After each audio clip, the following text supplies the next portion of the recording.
Eu nunca vou esquecer. Um pastor no Caribe, minha esposa e eu fomos pregar lá, ele tem uma grande igreja lá. E estávamos na sala de estar dele uma noite e ele disse para mim e para minha esposa, ele contou que quando tinha 8 anos caiu numa vala numa construção, no Caribe. Ele estava lá indo para a igreja, toda semana. E a vala estava cheia de água porque estava na época da chuva, ele se afogou e morreu. Ouçam, por 45 minutos. Ele disse, John e Lisa, eu deixei meu corpo como o meu pé deixa um sapato, com todos os sentidos intactos.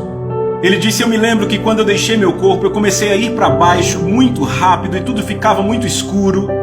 Ele disse, as trevas eram tão espessas. Ele disse que se eu fizesse assim, eu não via a minha mão. A escuridão era tão espessa que parecia que eu vestia ela. E ele disse, quanto mais eu caía, ele disse, pior o medo ficava. E naquele momento eu percebi que não havia nada pior do que aquele medo que eu sentia. Ele disse, mas ficou pior. A cada movimento para baixo, ficava pior e pior. Ele disse, não temos medo para descrever aquele tipo de medo. Ele disse, não há um tipo de medo. E ele disse, eu ficava gritando, porque eu estou indo por esse caminho, eu vou para a igreja. Ele disse, eu sabia exatamente aonde estava indo. 8 anos de idade, ok? E ele disse, então, eu ouvi os gritos. Ele disse, sabe, existem gritos e existem outros tipos de gritos que fazem seu sangue gelar. Foi esse o tipo que eu ouvi, cheio de terror. Ele disse, John e Lisa, ele disse, então eu vi as luzes das chamas. Ele disse, eu cheguei à entrada desse lugar e eu sabia que se eu entrasse nesse lugar, eu nunca mais sairia dali. Ele disse, e um ser, ele disse, um tipo de ser pegou no meu ombro, eu não pude olhar porque eu estava com medo, e começou a me puxar para trás. E ele disse, de repente uma voz falou e abalou tudo, e disse, deixa ele ir.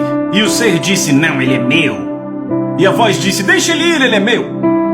E ele disse, aquela coisa, aquele ser me deixou ir, e eu comecei a subir. E ele disse, quando eu subi, eu estava fora do meu corpo, vendo os paramédicos trabalharem no meu coração, na minha respiração, meus pulmões, e o meu pai ali do meu lado orando, e eis as palavras que meu pai dizia, Deus, meu pai, se você me trouxer meu filho de volta, porque papai era crente, Deus, meu pai, se você trouxer meu filho de volta, eu vou te dar ele para sempre.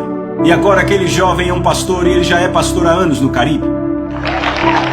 Agora, eu falei com outra mulher que esteve no inferno, ouçam. O Senhor deixou que ela visse o inferno numa visão.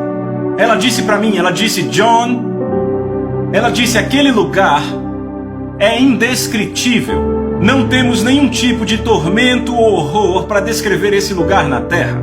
Ela disse, eu tive que dormir com as luzes da minha casa acesa por 2 meses e meio depois disso. Agora, isso é o que mereciam. Quai, seu app de vídeos curtos.